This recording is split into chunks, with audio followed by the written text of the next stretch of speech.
We are live. Hey, kids, comics. Silverhead Bronze Age Babe here, yakking about our comic book collection. And I am here today with two of my favorite folks in the world. My friend Rob, who you know, there he is, and a very special guest, Magic Lasso, has agreed. Yay! Thank you. Magic Lasso is here because we are going to be talking about, as you can tell from behind me, Wonder Woman, because apparently there's a movie that's going to come out on Christmas Day on HBO Max and in theaters if you're brave enough to go to a theater. So we thought we'd get together and do a live dive and talk about our favorite Wonder Woman stories in preparation for that film extravaganza. But before we do, it is 5 p.m. Eastern Standard Time in the United States, which means what? It's cocktail hour. Join me. Join us, won't you? Ah. Very good. So we're going to do a round robin. And but first, before we start, Caleb Leland, huzzah, is here. They're here. You're here, Caleb. Thank you so much. Caleb is somebody who, it turns out he had been following my Tumblr for years and didn't realize the SLS blog on Tumblr morphed into SHBAB on YouTube. And I was like, oh yeah, I have a Tumblr. And he's like, wait, I followed her for a while. It's like, so, Caleb, awesome. Thank you. He always has fun stuff to say in my comments. And I really appreciate you being here today. So what we're going to do a round robin, and we want to start with Magic Lasso. But before you start showing us your favorite stories, I wonder, Ryan, if you could talk a little bit about why Wonder Woman, how you got into her, and what it is about the character that really speaks to you. Because I know from your collection, it does. Yeah, it certainly does. You mean the name Magic Lasso wasn't a giveaway? Magic Lasso is a lot more friendlier than calling myself Bullets and Bracelets. Yeah, so, there you go. That's probably what you've asked is maybe the most asked question that I've gotten is how did I get into Wonder Woman and why Wonder Woman? And to the best of my knowledge, I was a little kid at the time that superheroes were everywhere. They were in our department stores as Mego action figures. They were on TV as live action shows like The Incredible Hulk. Cartoons were out, like the one that heavily influenced me, Super Friends. And I think it was Super Friends that really got me interested in the Wonder Woman character. And coincidentally enough, at the time I was watching Super Friends, the Linda Carter TV show was also airing new episodes too. I have very slight memories of watching the Linda Carter TV show. As a matter of fact, having the chicken pox and watching it is probably one of my biggest memories of Wonder Woman. But I was getting so you could say you got the itch from that. Yeah, yeah, for sure. Oh God, Lord. So there you go, Rob. So I had comic books before then, and I know I had Super Friend and Justice League comic books. But I didn't know that she had her own comic book. And maybe my first comic book related memory is saying, oh, I really like Wonder Woman to my parents. And they said, well, she has her own book. And mind blown. No idea that she would. And it took a few weeks before we could find one on the shelf. But they brought one home one day, and that was all I needed. So it was love at first page turn. Excellent. Do you have that issue? Do you know which one it was? I do. Actually, I do. The very first issue I ever had. Wait, let me make it big here. Okay. Because we need to see this. There you go. Was 245. Cool. And not the most exciting artwork, but that's my memory. And as a matter of fact, because I thought you might ask me about what Wonder Woman comic book was my first. This obviously is an upgraded copy, but this was the very first original comic. Oh, look how beat up that is. On it. It has my name on it. It has the cover stapled back to it. Nice. Oh, that is fantastic. So, yeah, I have the very first original copy of it too. Great. So that's Wonder Woman 245. What year was that? Like I think that would 1970? be 77 or 78. Okay. 78. Yeah. And as a matter of fact, what I got so super excited about with this book, I just found the sorry, I'm still learning my camera. I know it sucks. I just found the Italian version of this comic book, which has a completely different cover than the US. Oh my gosh. The Oh, that's Italian cool. version has this as the cover. Oh, the splash page. Okay. Yes. So that is on order, and it's somewhere between Italy and the United States as we speak. Oh, that is so cool. Absolutely. Oh my God. Great. So that was my very first comic book endeavor into Wonder Woman. Mm-hmm. But it's really grown. The collection's grown a lot since 245, and we've gone backwards. This is my oldest Wonder Woman comic book, and it's a Sensation comic. Oh, that's beautiful. Issue number 55. This would be 1946. Okay. Wow. Oh, sorry. That's okay. This was an AOK, as a matter of fact. Really? And yeah, Jeez, this came you have from nice Comic friends. Books NYC. Yeah. And this year too, I scored another AOK as a Wonder Woman comic book, Sensation. This one is number 77, and this was a AOK from Comic Fu 2814. Wow. Look at I remember being a little kid, maybe around the age of 10 years old, thinking to myself, if I could just get a Sensation comic, I will have made it as a comic book collector. Yeah. And this was my very first Sensation that I got, and I didn't get any Sensations until this year. Wow. So So you've had a good year. I had a very good year collecting wise. So I scored my very first 3 Sensation comics. Wow, those are beautiful. They look like they're in okay shape. They are in very nice shape. For the Wonder Woman title, this would be my oldest. Nice. This is number 49. And you know that famous book that was done about, what was the name of it? The disintegration of children reading comic books. Seduction of the Innocent? Seduction of the Innocent. Yep. This book is referenced in Seduction of the Innocent. Really? It is.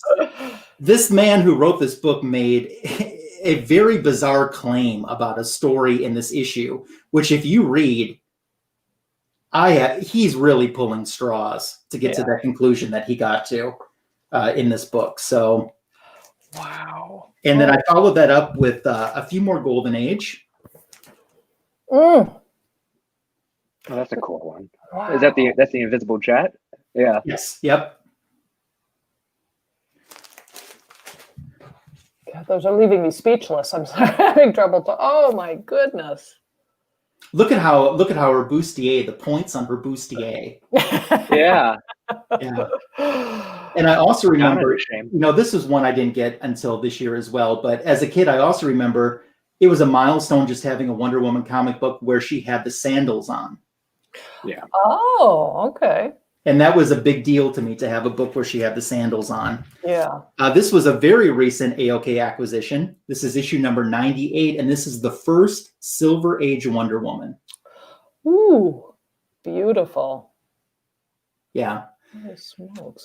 With this in my collection, courtesy of Man Cave Comics, I am 3 issues away from having all the Wonder Woman comic books from the Silver Age on up in her title. Wow. And that does include issue number 105. This is the only book that Overstreet Price Guide has labeled as scarce for Wonder Woman. So that looks like it's in good condition too. That's kind of an awesome cover. The eagle. That is amazing. Yeah. Wow. I never thought I would even find one of these to be able to find one, let alone to be able to afford one, to get one. Yeah. Right. But I started putting money in an envelope, and one day I found a copy, and I got a couple more to show Sure. in front of it, if this is okay. Yeah, no. I found a copy and bought it, and there's still money left over in the envelope. So Hooray. this variant, the reason I pulled this is considered a ghost comic. This variant, the steampunked variant is so hard to find. There's only around 80 or so on the CGC census. Wow. Why is that? That's a good question. I just don't, I don't think people were What number is that? That is 28 from the new 52. Yeah. And it's the B cover. All right. Yeah, I've got the regular cover. That's okay. Interesting. That's a good one. Yeah, this is part of an exclusive cover that was done for Fan Expo, I believe, in Canada. Did 2 sensations with new covers. Neat. And another exclusive cover that many folks haven't seen for issue number 9 from Fan Expo. Nice cheetah in the background. Yeah. And then in addition, my collection also includes some books. I like the foreign edition books too. Like here's a copy of a Super Friends from Brazil. Oh, Yeah. Super Amigo. Super Amigos. But what really gets me fired up, as I mentioned before, are comic books that have different covers than the US version. And this is another Brazilian one, and this was never covered in the United States. Cool. That is so great. And finally, wrapping up my round robin turn, the one that I pulled to talk a little bit more about would be DC Special Stories number 19. And this digest-sized comic is the secret origin of Wonder Woman. This is the only original story that's in this comic. Oh. And this probably would have been from 1979, how I learned of Wonder Woman's origin. Okay. They're pretty faithful to the original story, but they just clean up a few things, like Diana is the one who invents the purple healing ring in the story. And they clarify her yeoman Diana Prince when she came to the United States, which she wasn't a yeoman in the original series. And it just cleans up a few small things like that. Yeah. But what's interesting about this cover, I think, in Italy, they've used this image for a few different things, including a poster. But the Italian version, elongated man is replaced by Flash. Oh. Interesting. Huh. Yeah. So I thought that would be a good stopping point for my first round around. It's a little bit of Wonder Woman throughout the ages. A survey of Wonder Woman. No, I love it. I actually have some of the Blue Ribbon Digest, and they are interesting collections. I have trouble reading them. Yeah. They're so little. It's very They're so little, and mine are so dusty that I start sneezing. Allergies. Well, speaking of sneezing, Ryan, when you've got those beautiful Golden Age books, have you taken them out and actually carefully gotten your white gloves and actually opened them and read them? Or are they just so valuable that you're like, ay. One time. Okay. The books like that once, just to say that I did read it. Okay. I'm fortunate that most of these stories that I've showed there have been reprinted. So I'll go grab the omnibus if I want to read what happened in that issue, because if a soda would fall or something would happen, it's better if it happens on the omnibus. Right. Than on the original. Yeah, exactly. Well, that is amazing. And so are you continuing with the Golden Age hunt? Is that kind of something for the rest of your days you'll be? What I think I'm going to do is what I'm kind of doing with the Lois Lane series. Once I get those 3 that I'm missing from the Silver Age, I'm going to do 2 things. I'm going to start working on Wonder Woman's guest appearances from the Silver Age and other titles. Oh, fun. Which will be a little bit tough when you get to like Justice League, and you're talking you have to buy a Justice League #1 and a Brave and the Bold 28 and 29, which are sort of expensive. A little tight, yeah. Yeah. But I'm going to work on her guest appearances in the Silver Age from other titles, and then I'll probably go backwards. So I'll have 98 on up. I'll try to get Wonder Woman 97. Yeah. And then when I get 97, I'll get 96. Yeah. Yep. So that's the plan. That's great. That's very impressive. Yeah, and shout out, I see Comics for Thomas is in the chat, and shout out to him. He's one of my best friends, if not my best friend in this comic book Instagram community. And he is more a Marvel guy, although he appreciates DC, and he's just started buying some Wonder Woman. This man has looked at so many Wonder Woman comic book covers for someone who doesn't really collect DC. So always shout out to Thomas for his friendship and his help. Well, Thomas, thank you for joining us. You know, you're a brave Marvelite to wander into DC waters, because that's all I talk about, because that's all I know. But yeah, so well, that starts off great, Ryan. So all right, Rob, you're up. Uh-oh. Yeah, we're gonna try and not. You know what? Okay, so I'm mixing some things up. You know, all right, so I don't have my Wonder Woman collection is not sequential at all. I've always liked Wonder Woman when she is kind of a team player or like a guest star. Yep. You know, I enjoy. I like the character, and I like the dynamics when she's like teaming up with like a Superman or a Harley Quinn or something. But like the one George Perez story I saved was this: Who Killed Mindy Mayer? She was living in Boston. I lived in Boston. I lived in the same neighborhood, Beacon Hill, for a little while. You know, so well, there you go. I had fun seeing some of those. So those are some favorites. The other thing I would say is going back to Origins.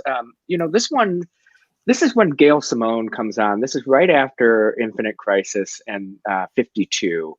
And this is when she does the story called The Circle. And these are Wonder Woman 14 through 17. And what is great about this is that it kind of takes another look at when she comes to Paradise, when she was created as Clay on Paradise Island. Mm-hmm. And the other Amazons did not know what to make of her. They kind of were threatened by her because the queen, just sort of created this magic child, and there had been like births and things on there, and it was a really kind of interesting jump into it. And it was like one of the few times again when a woman has written the story.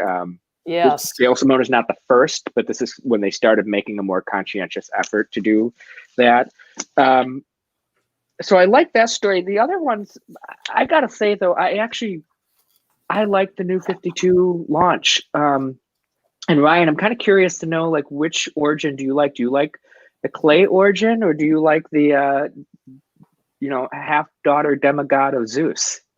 I like the Clay origin, and I think it's kind of like when it comes to music. If someone has remade a song, whatever version you heard first of the song is the one that you kind of your heart sticks with, even if the version that isn't the original version, but it's the Clay for me. That's what I like. Although I give them credit for really reinventing that title with New 52.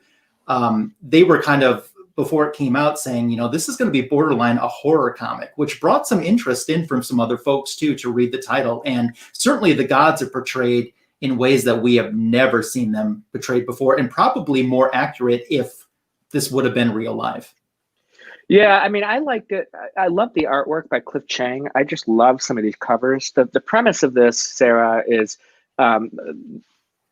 Zeus obviously goes around and fathers a lot of children. And so he gets this mortal pregnant, and then Hera is upset. And so she's trying to kill this girl and the baby. And so Wonder Woman, who is living in London at this time, this is like one of the first times I think they kind of moved Wonder Woman to being like an international character. Like in the movie, she lives in Paris, but here she's living in London. And the gods are reimagined. This is Apollo. She herself kind of becomes a god. Ares in here is is sort of drawn to look like Brian Azzarello, who is the writer of this series. Now, I had an interesting conversation one time, and then they bring in the new god. So here she starts kind of palling around with Orion, and I actually really like that element. Here's again some of the horror elements.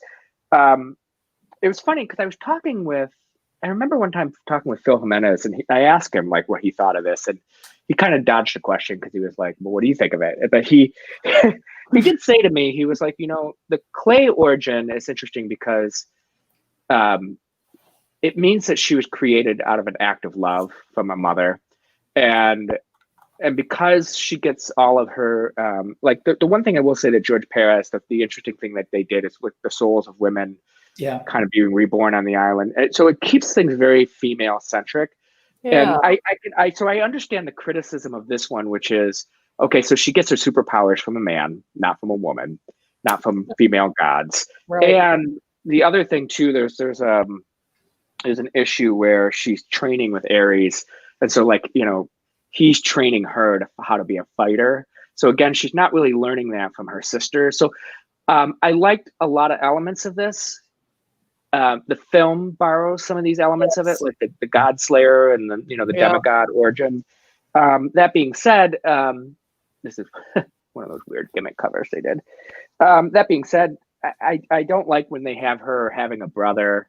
Yeah. There are some things here that are missteps, but there are elements that I like. For me, the artwork I liked the storytelling. And I did kind of like a little bit of the retcon of like, oh, you really think she came from clay? Like, kind of. So I kind of like criticizing it, but I also can appreciate what it's for. I don't know why I have this variant cover, but I have that one. Wait. Scribble. Yeah.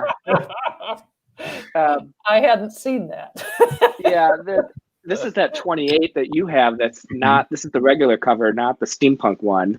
But then she becomes the god of war, which I'm not a fan of. I do kind of appreciate that they made her a god of truth. Here's a Mad Magazine variant. Oh my gosh. When in doubt, go to Alfred E. Newman. Yeah, this is a Batman 66 variant by Michael Allred.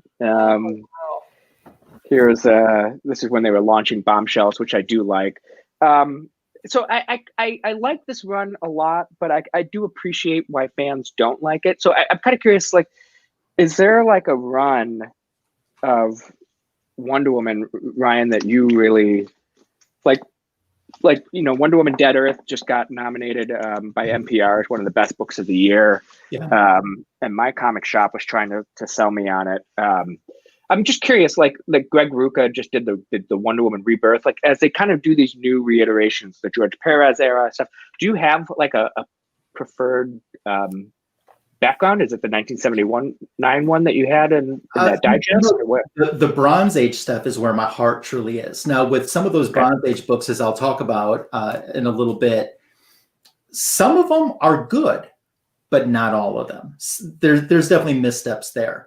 But where you see consistently good Wonder Woman stuff is the beginning of George Perez, with the volume 2. And his involvement with that is essential Wonder Woman reading for anyone that even has a passing interest in this character. Yeah. Because we saw things, a lot of things that we even see now are based exactly on his work, including the movies. And, he had told me last year when we were talking about the 2017 film, how flattered he was that they used so much of his material in that film. He's the one who gave us Themyscira. It was just Paradise Island before then. Oh, right. Yeah. Oh, yeah. Cool. Well, speaking of the Bronze Age, and before I do, just a little podcast. Thank you for joining. And Gore Vidal is here. And also, let me pop that up.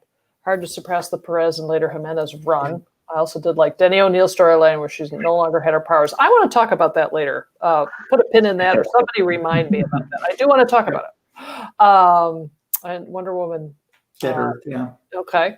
Can I just say one of the things that struck me as you guys were talking about who her father is? Isn't that just a male writer thing? Daddy issues. Yeah. You know what I mean? It's like. Are women writers falling into that little trap? Because I don't know, it just seems like when in doubt, go with daddy issues. I always thought too, how many? I think they're trying to make this character a little bit more relatable. No one else can relate to being formed from clay and brought to life, but everyone can relate to having a dad. So that's true. All right. Well, I'm going to make myself big and talk about because, as you know, I am all Bronze Age all the time. And even though I've got behind me there a run of those Bronze Age books, and actually Ryan is responsible for me spending about $200 to make that 5-issue run CGC complete. So thanks, Ryan. But I love them, and I love Nubia. If I had to pick like a favorite, all-time favorite Wonder Woman story run, it would be the 3 issues that introduced the character of Nubia. So that said, what else do I like? Well, I like the 12 labors. Yeah. So this is from 1970, what would be 4 and 5, I think. Yep. And this is where Wonder Woman is, she decides that she wants to prove her worth to be in the Justice League after she had gone through a memory flitz when she was the Diana Prince, secret agent person. And actually, I thought was kind of, I wish they explored her psyche more in that, because it's not a bad idea to have this superhero unsure of herself and to say, I have this whole part of my brain that I don't have access to. Should I be part of your club? So I don't find it as kind of insulting, I think, as sometimes you read about it. Now, at the same time, I read recently that Julius Schwartz was the editor of Wonder Woman at this time. And the reason he put in, basically Wonder Woman has to prove her worth by having members of the Justice League kind of watch her adventures and, rate them on a scale of 1 to 10. The Green Lantern judge gives her a 10, and but Julius Schwartz had said, I don't really like the character. And I think that is so obvious through much of the Bronze Age. I don't think, and Ryan, maybe you have some insights into the Silver Age when Bob Kanigher was writing her, but I think in the Bronze Age, it was really tough to find someone who actually liked the character. And so I think some of the stories were, just really off the wall. And in this run in particular, writer Marty Pasco had a terrible, although wonderful issue relative to, women's livers from space that was just so hostile. But, throughout all of it, the character, is still a going concern. And what I thought was interesting about this run, particularly for me, is that the women's lib issue, second wave feminism, was still in the zeitgeist, at this time, big time. And the readers who wrote in were super supportive of it and still basically saying, this character is an icon for women's lib, and it's so great she's got her costume back and great she's doing adventures. At the same time, the creators are, and this is the book in question, super hostile to the issues of second wave feminism and the women's lib movement. Any opportunity to ding it, they would take it. And this book in particular, if you ever want to read a chucklehead story about women's lib and how male creators were chafing against those notions, do pick up Wonder Woman 219. It's worth it. I've done a video on this. If you go back to my archives, you can find it. Can you pull that back up for a quick second? So sure. Is elongated man holding a camera to his head? Yes. Yeah. Okay. So could that get any more creepy? I know, right? Like, let me zoom in as she thrusts her chest up, and I'm in bondage. I mean, Yeah. Mm-hmm. Oh yeah. Now kill me. Yeah. Now I would be saying kill me now. Yeah. So, these are just, it really is kind of a classic of the Bronze Age. I think they're pretty harmless ones and done stories themselves. Some of them are actually pretty good. Like I say, I wish they had explored her psyche a little more in terms of what it means like to do, to lose kind of your memory and want to be back in the superhero club. But, the villains that they picked for these things were good. Duke of Deception and Dr. Who is this? Is this Cyber? Yeah, Dr. Cyber. Dr. Cyber. Yeah. Yep. And they actually had, I think, kind of a two-parter and so the whole thing wound up with this issue number 222. So And I know it's collected. I know that series is collected, and I have seen it on, kind of lists of what Wonder Woman stories might you want to check out, in anticipation of the movie and stuff. So I spent a good time. I had a good time this week rereading those things, and I would recommend them. I think they're fun. So. Yeah, I agree. Hello, just before we get there, Jeff Schultz is there saying hi to the Little Podcast, and our friend Just a Little Podcast joined us as well, and we're thankful you're here. Thank you. And Caleb, few writers seem to be able to get Wonder Woman right. Either the stories are really good or really weak. Yeah. Yes. Yeah. And it's funny, Sarah, that you brought up like the editors not liking the character, because I think there are times where they just haven't been good custodians for who this icon is. And I'm thinking, I was saying before the show began to Magic Lasso, there was a story arc that I had that George Perez did. It was kind of a swan song on his run, and it was called War of the Gods. And there was a lot of editorial interference at the time that prevented the story from being quite what he wanted. And then even after like Infinite Crisis, they had a kind of a crossover thing called Amazon's Attack.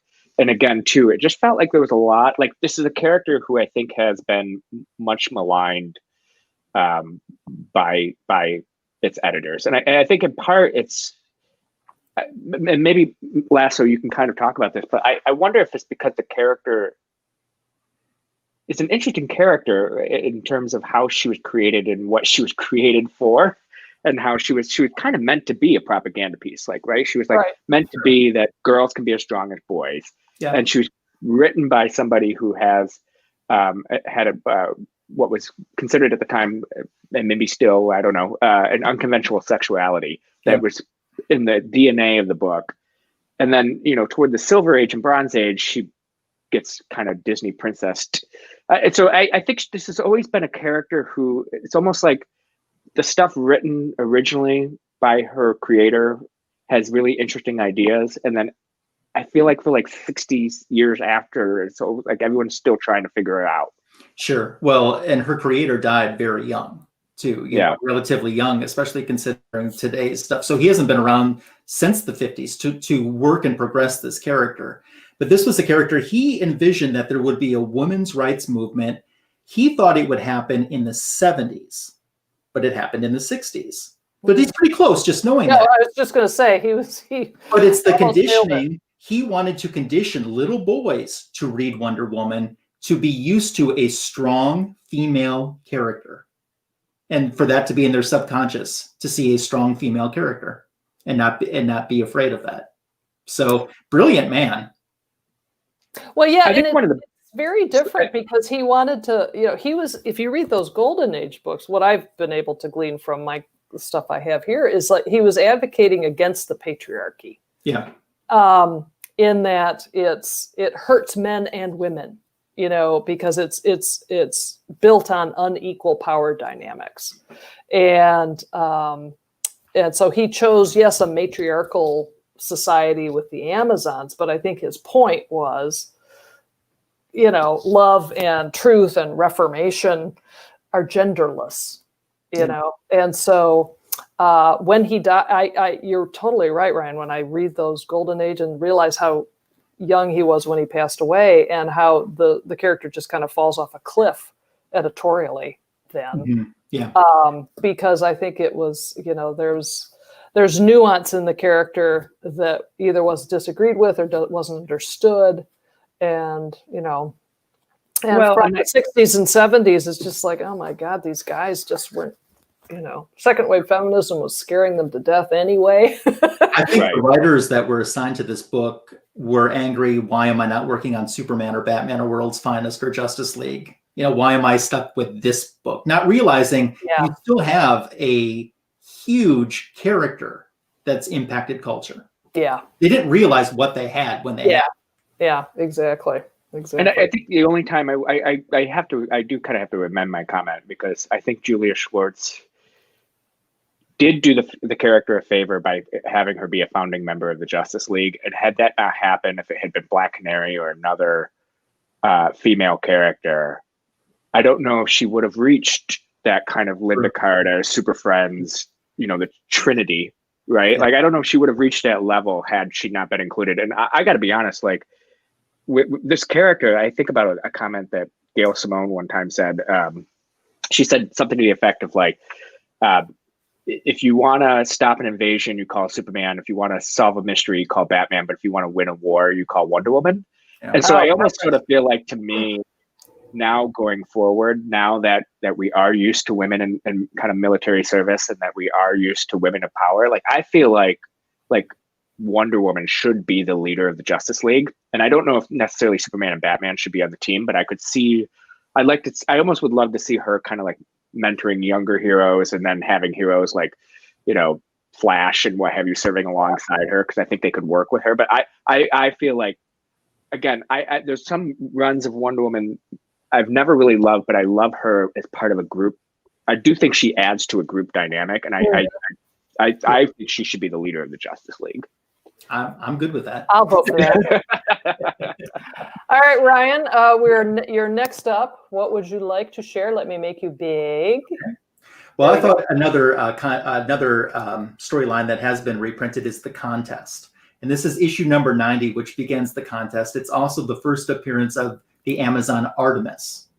Yep. So The Contest is essentially broken up into two different parts. The first part is the contest itself. So we go from issue number 90 into issue number 0. Okay. Before we resume back into issue number 91. So essentially, an oracle has come to Hippolyta and said that she has seen the Wonder Woman's death. Well, Hippolyta is freaked out, So she orders that they have a new contest to find a new Amazon. And instead of one of her Amazons, they allow the Amazons that split from the tribe to compete in it as well. And Artemis becomes the winner of that. And she is crowned the new Wonder Woman. So, of course, that doesn't sit well with Diana. And in the second part of the series, we see that Diana has traveled back to America with Artemis. Artemis is now Wonder Woman. Diana's wearing this biker chick outfit and a wig. And she has... I'm sorry, that's why I was laughing. So this is right about the time when I actually had these issues originally.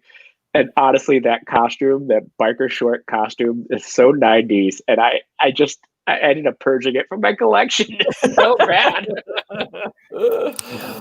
But during this time, we find that Artemis is not accepted by the Justice League as Wonder Woman. That's not their Wonder Woman.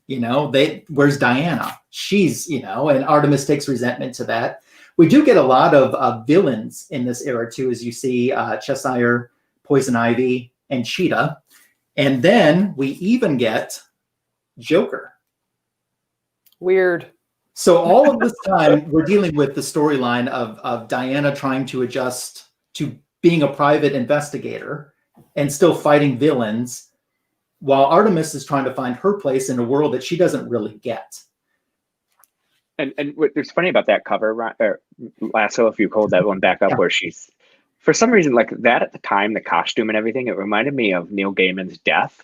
Yeah, it sure does. You know what I mean? Like, it just doesn't even seem like the same kind of character. I mean, this is another character to me than the Wonder Woman we know, Yeah. As you see, this leads to some strife between Diana and Artemis. It also has led to a falling out between Hippolyta and Diana, which I think that's a fantastic cover. Yeah, they collect one of those stories in the 75-year celebration book, and I read that and I was a little bit lost, but not now it make more sense. And then we wrap up with issue number 100, which finds the Oracle correctly predicted the Wonder Woman did die, but that Wonder Woman was Artemis. Diana now is furious with her mother. This is the variant cover for issue number 100. Diana is furious with her mother because she said, how could you let someone else take the death that was meant for me? Oh, yeah. And the contest is a great storyline, but it is heavily, and I do mean heavily, influenced by a 2-issue story arc that pretty much is the same story back in the Bronze Age, issue number 250, where we find an Amazon named Orana, the winner of the contest. What numbers are those books? The Bronze Age babe says 250 and 251. Where spoiler, Orana doesn't make it. All right. And Diana is back at the end of the issue being Wonder Woman again.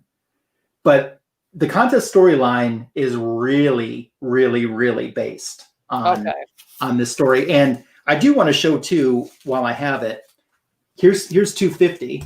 Oh, here's 250. This cover was done as an homage during a Harley Quinn themed month by DC. And Phil very cool. Did an homage to that cover. Oh, neat. With Harley Quinn winning. But it's a fantastic story arc too. We will see, as a result of this, Diana and Hippolyta's relationship falling apart. We later on find out that Hippolyta had Diana's powers reduced in order for Artemis to win the contest. For penance for Artemis's death, and for penance of what led to Diana's death because her powers weren't fully restored afterwards, Hippolyta her penance is she has to be the Wonder Woman. And Hippolyta ends up loving being the Wonder Woman. Which was an interesting storyline in itself. That was done in the John Byrne era too. And there's a series where she goes back in time, which thus establishes a golden age Wonder Woman in the DC history. And once again, here we have fans saying, you just dishonored Diana. Diana's the first Wonder Woman. Diana is the one who did this. But John Byrne put all of the golden age Wonder Woman back into continuity. It just was Hippolyta. Interesting. Who was Wonder Woman. Yeah. Yeah, that was a complicated. I had that. I had that storyline, and they kind of sort of alluded to that in Doomsday Clock when they're like, "Oh, Wonder Woman has reteamed again with her Justice Society teammates," and it was Hippolyta that was doing it, and then it was always such a weird dynamic then that like the elder statesman superheroes like Jay Garrick and Alex Scott had this very good friendship with Hippolyta. And, that Diana, the other thing I will like, Diana sort of had, she was just sort of picking up the mantle like Black Canary. But that was the one thing about the George Perez run that bothered me was removing her from time kind of separated her from the boys. And I'm saying the boys being like Superman and Batman, where instead of doing that story as like a year one story, it was kind of unfolding as if she was coming to America for the first time, even though Batman and Superman had already been established. Yeah. And it created all kinds of post-crisis continuity issues where now she could no longer be founder of the Justice League, which is why in that JLA year one, Black Canary was. Mm-hmm. And Black Canary replaced her essentially in all the stories. Yeah, and then it also screwed up. Well, I like Black Canary, but then it screwed up Donna Troy, who herself was a continuity error, and so yes, the George Perez run added some great elements. And just like I would say, the New 52 had some good elements or some kind of takes, but then there's all these other unnecessary complications. And like, I was thinking about like the Artemis storyline while you were presenting that, Lasso. And I was thinking like, that would have been a great opportunity to reintroduce a post-crisis Nubia. Like they didn't need to create, yet another Amazon. And so it's just an interesting character that I think because everybody's like, okay, why am I stuck writing her? And they're always kind of trying to reinvent the wheel. So, well, I mean, essentially, Orana was the first one who did this entire storyline. Yeah. And then it became Artemis. But you're right, Nubia would have been a great opportunity to reintroduce. But the reason that I brought Orana back up that I failed to mention a few moments ago, an interesting little side note that has been confirmed by Patty Jenkins. In the very first Wonder Woman movie, we see the Germans invading Paradise Island, and we see an Amazon rappelling down, and she gets shot. And Diana witnesses this. This is the first time she's seen a gun being used. That Amazon who got shot was Orana. Oh, well, there you go. See, I want to watch that movie again before I see the other one. Before we get to your next round, I did want to show that Gore Vidal had, I think, a great point. I don't think it's female versus male writer doing the writing. A woman is presently writing Wonder Woman. It's as uninspiring as the male writers who preceded her. It's like, yeah, I don't think gender has, completely meaningful. I think the real issue is, do you like the character? Yeah. Right. And sadly, in the Bronze Age, there weren't any women writing comic books at DC. So all you had were men, and apparently the only men who got tapped to write Wonder Woman were ones who didn't like her. So, but. Well, even George Perez has said that he didn't really want to do Wonder Woman. They couldn't find someone when they were rebooting her after Crisis. Yeah. And DC came to him and essentially begged.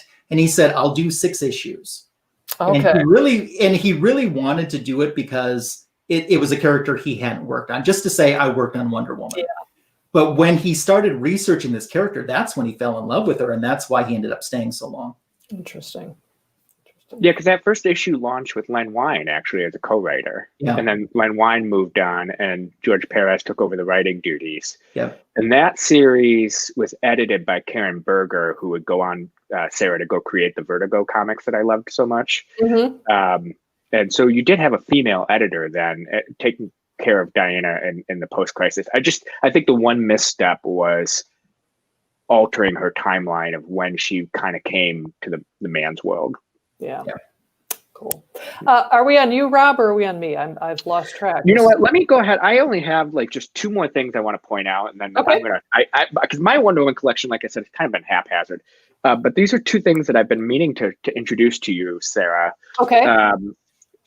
And I'll be curious to hear what Ryan's take on this. So back in 2009, there was a thing called Wednesday Comics, and it would come out each week.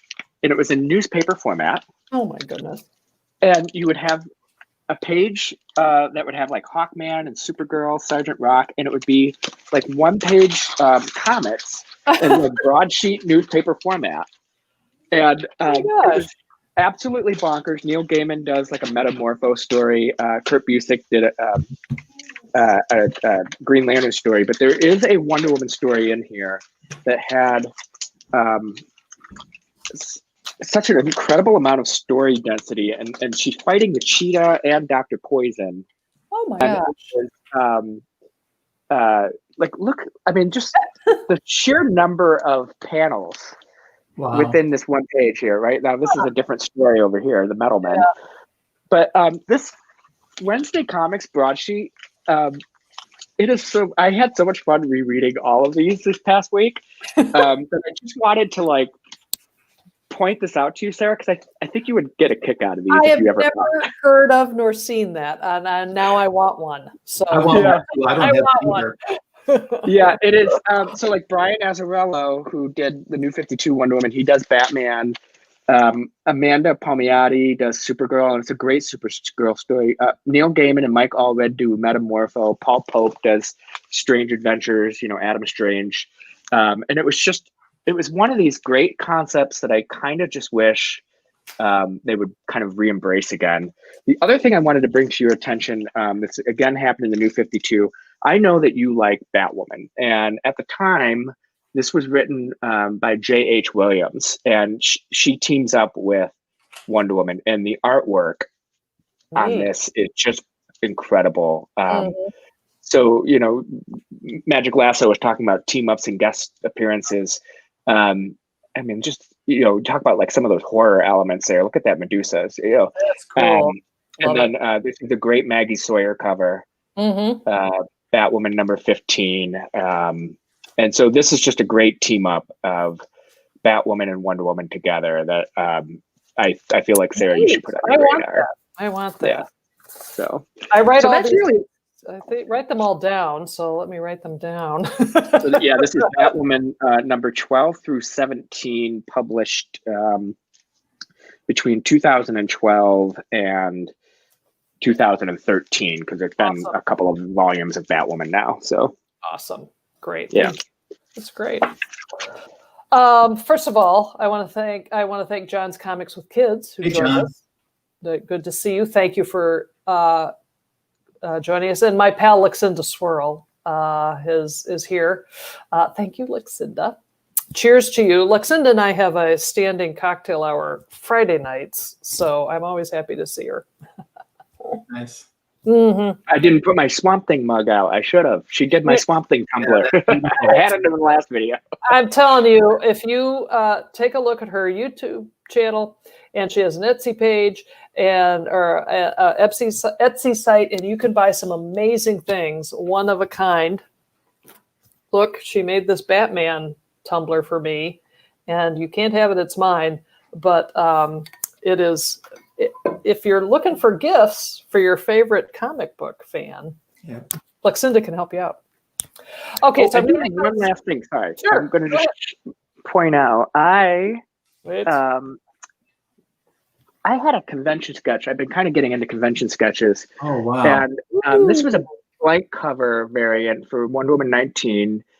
This is again the New 52 Brian Azzarello era. Now, when I lived in Boston, at one point I also lived in a neighborhood called Somerville, where Joe Quinones and Ming Doyle is the woman who drew this Wonder Woman.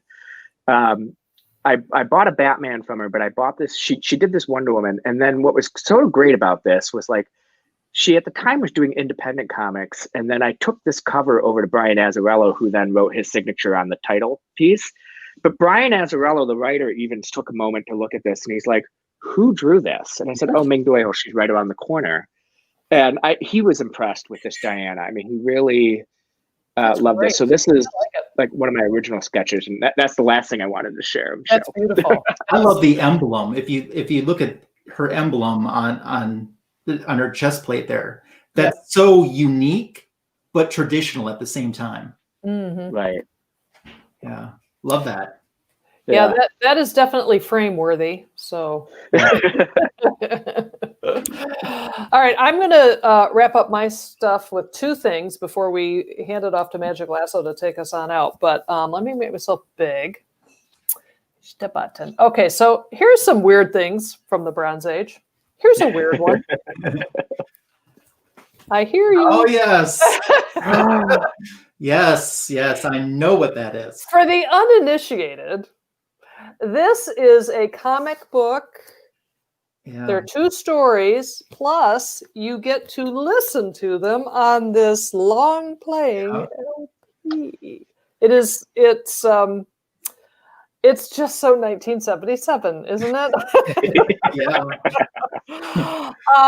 But I picked this up a few years ago because I didn't even remember them being pitched, in the comics at the time. And I love this cover. I think it was done by Neil Adams. If not him specifically, his studio was in charge of the art for this. Now, the 2 stories in here are really actually very good. And I wish they were collected somewhere because they deserve to be seen beyond this little oddity. I think, don't you, Ryan? I mean, I think I agree. They're there's actually about 5 different Wonder Woman record stories in existence. Not all of them have matching comic books to go with them. Okay. There were 5 different ones produced. Yeah, and this is there's a story. Basically, these are stories about who Diana Wonder Woman really is. Love and fairness and egalitarianism is basically what the core of this. Now, I did a video back in my collection. This has a story, a Women's Libbers from Space story that is awesome, and it's Amazons from Space. I have a video that goes into it more in depth. It is so chucklehead charm. It's great. So if you are a Wonder Woman fan, or if you have one in your life, surprise them with this, because it actually it's lovely and presentable. Looks good on your wall. Because look at that. Come on. That's nice. And I got to ask, do you have a record player? No. But they are on YouTube, though. They're on YouTube. Yep. So you can watch and read along. And finally, and this truly, truly, truly is one of my favorite pieces in my collection, is this. the Treasury Edition Superman versus Wonder Woman. Do you know that is coming back in print next week? Is it really? It is. It is being reproduced hardcover, but still tabloid sized. No kidding. Yes, and I think it retails for $40. Wow. Yeah. Well, I've got two But copies. it's $2.99 there. Only $2. $2. I thought it was 99. In 1978, $2 was big money for this collector. So anyway, I have this one looks good too. But the thing I want to show you is I have two of them, because this is the first one I got, and I just do want to show you the back cover because it's hysterical. I mean, it's just hysterical. But this copy fell apart, so you can tell that, oh, whoops, no cover. But what I do want to say about this, and I'm thrilled, tickled pink, that there's a hardcover coming out and people should get it. And I'm glad it's going to be in this size, because the artwork on this is like you are falling into a movie. Yeah, absolutely. This is the first page. This launches you into the story. And it is as dramatic a beginning as you could ever say. You know, so basically, Superman gets a hero's entrance. Diana does as well. She gets this big entrance. Yeah. And I like the big bad in this, which is... Is it Paula von Gunther? It's Baron von Blitzkrieg. I mean, come on. Because it takes place in World War II. And the issue is about the use of atomic nuclear bombs. Yep. And so Superman and Diana are on opposite sides of this, and they decide to duke it out between themselves by fighting on the moon, as one does. So it's a remarkable book. I'm delighted to hear it's coming out. I'm going to have to pre-order.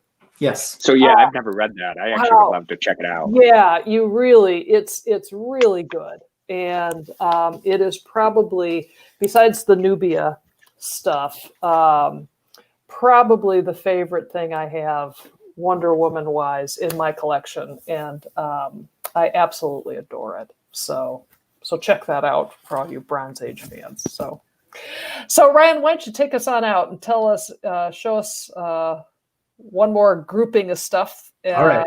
your collection, and as we prepare to get ourselves settled for the new Wonder Woman movie. Sounds good. And Wonder Woman 84, she'll be fighting Cheetah. And this is an issue that takes place. This came out when season 1 of the Linda Carter TV show was out, which took place in World War II. So the comic book reverted back to World War II as well. Okay. And this is a great, ingenious story of Priscilla Rich finding out Wonder Woman's secret identity. And it was ingenious how she did it. That's issue number 230. Also, I want to pass along the reintroduction of the second Cheetah started in issue number 274. This is Priscilla Rich's niece, Debbie Domain. And then that continued in 275. Nice. Which was... I always kind of loved that Cheetah costume. You know what I mean? Like, yeah, I love the ravishing hair that she had. Yeah. And if you're looking for some great one-shot books too, here's one where Etta Candy is Wonder Woman for a day. Oh, no way. I love it. So I think that's 323, I believe. Yeah. Oh. So, which number was that again? 323. 323. Yeah. Great story with Wonder Woman's rogues gallery around her. Another Wonder Woman story, this one a little bit more modern, during the Phil Jimenez run. Not only do you get a great cover here by Adam Hughes, who done a lot of Wonder Woman covers, 184, but this cover is actually very accurate to the story because Wonder Woman is traveling from another dimension trying to get back to her dimension. She does, but she lands in World War II where she finds her mother. Nice. And, yeah, I like that one. I had that one. Yeah. So Wonder Woman can't let Hippolyta know that it's her to not disrupt, time travel. So she disguises herself as Miss America. Oh, the superhero or an actual I need model? to get that book. Yeah, as Miss America. So that was quite interesting. And as I wrap up here, I have a project that only a few of my close friends know about, and I thought this would be a great place to share it with. Great. I thought, because Wonder Woman, who doesn't love a #1 issue, right? Everyone loves #1. And I'm no different as a comic book collector. And I'm also a big fan of autographs. And I thought, wouldn't this be kind of neat if I had every Wonder Woman #1 signed, which creates a problem I'm going to get into in a moment. But I started this by getting Volume 5 signed by Liam. What do you think of that run? Just real quickly, because I have that run, but I haven't had a chance to read it yet. And I'm looking forward to it because it's another reboot. Yeah, it is. I like this. This is a little bit more friendly than the version 4 that we came off of. So in version 4, got Cliff Chang to sign it. Wow, Nice. Very good. Oh my God. So then you need a signed #1 from Volume 3, don't you? Yeah. Holy smokes. And then you're up to Volume 2, 4 hours and 50 minutes in line, but it was worth it to get George Perez to sign that. Well done. So then that leaves me with this big dilemma. How do you get Wonder Woman #1 signed? First of all, I can't afford it. Secondly, everyone associated with this book has passed away. So what do? This was my workaround for Wonder Woman #1. And it's signed by Pete Marsden, who is the son of Wonder Woman's creator. And since this time, Pete has passed away since the time that this got signed. That is remarkable. So what I would love to do is get all 5 of these books in some type of special frame. Yeah. Where I could frame them up and put them up together on the wall. So that's a future goal of mine. If I may recommend, because I know people who do custom picture framing, and they can do it in an archival way that doesn't destroy the original material. So that's kind of like what they've done with all of. I have like several of these, and you can see there's actually like little spacers to hold the comic book without affixing it to the frame. So, and I don't do it all as one big frame because it'll be impossible to hang elsewhere. But do them as like separate frames, and then kind of do like a gallery thing. Yeah. But a good custom picture framer can help you with that because they will protect the integrity of the comic. Yeah.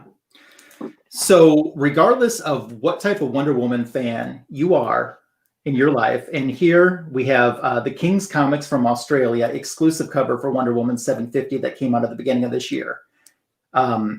No matter what type of Wonder Woman fan you are, there is a story and a series or something that you probably would enjoy. I myself am just thankful that I do not live in a world without Wonder Woman. I have that one too. Beautiful. So, and there's a lot of stuff that for time restraints that we didn't even get a chance to go into, like the non-powered years that we could do an entire live dive on that on itself. Let's keep that in the back of our in our hip pocket, because I actually have started to read those non-powered years books, and I'm getting a bunch of literally coverless ones because I like to read the entire book and the letters to the editor and the whole thing. And I found somebody who had a pile of coverless ones. I'm like, perfect. So I'm actually enjoying them a lot more than I thought I would. And so I think there's stuff to talk about. So maybe we should do that. Yeah. From serious to silly, there's a Wonder Woman story there. I mean, we're talking a character that is just a few months away from being 80 years old. And she looks pretty good. Yeah. And I thank you for allowing me to come on the show and reminisce about some of my favorite incarnations this character has gone through. Thank you, Magic Lasso, for coming on and sharing your collection, which is, I had no idea that the depth of it, the breadth, I love how you collect. Thank you. I really, I've got the toys that go with it too. So it's a little overwhelming at times. I was going to say, you have a collection. It's not just of comics, it's of culture. It spans centuries, and I'm so glad to have met you, because I think you are the type of collector that just I can only aspire to be. And I'm just, your excitement about this is exciting. And you. and I'm eager to hear what you think of the next movie when it comes out. Let's keep in touch and share our reviews. For sure. And kudos to you and your collection. As I've said, and I'm saying again now, you always leave me wanting more. and Rob, it's been awesome getting to know you. Now, though, I mean, the next live dive, I'll be very curious to see if you're referred to as my friend Rob or my shared friend Rob. There we go. Yeah, well, I gotta say thank you for jumping in here. You've been awesome. Like, as I've been coming in here and getting to know you from the comments and the chats on all the other videos that you've done. Sarah and I didn't talk about it when I asked last time live. I was like, we should get Magic Lasso. Right. Blurted it out, and I'm so glad that you were game for doing it. So thank you. Cheers to you, Magic Cheers. Lasso. Thank you. Cheers. New friends. And thank you everyone in the chat too. Yes, and Werewolf by Lunchtime, I'd be remiss if I didn't say thank you for getting up very early. And he's I see his comment. I still don't believe Magic Lasso is a Wonder Woman fan. Yeah. He seems to be. All right, folks. Well, gentlemen, thank you again so much. I thank you for playing in this little sandbox of mine. I really appreciate it. Thank you, everybody in the chat, for stopping by and hanging out. And I will be back doing a solo live dive next Saturday. I'm going to do a solo acoustic show. So please join me at 5 o'clock. Bring a beer. And with that, we will see you next time. Thanks, everybody.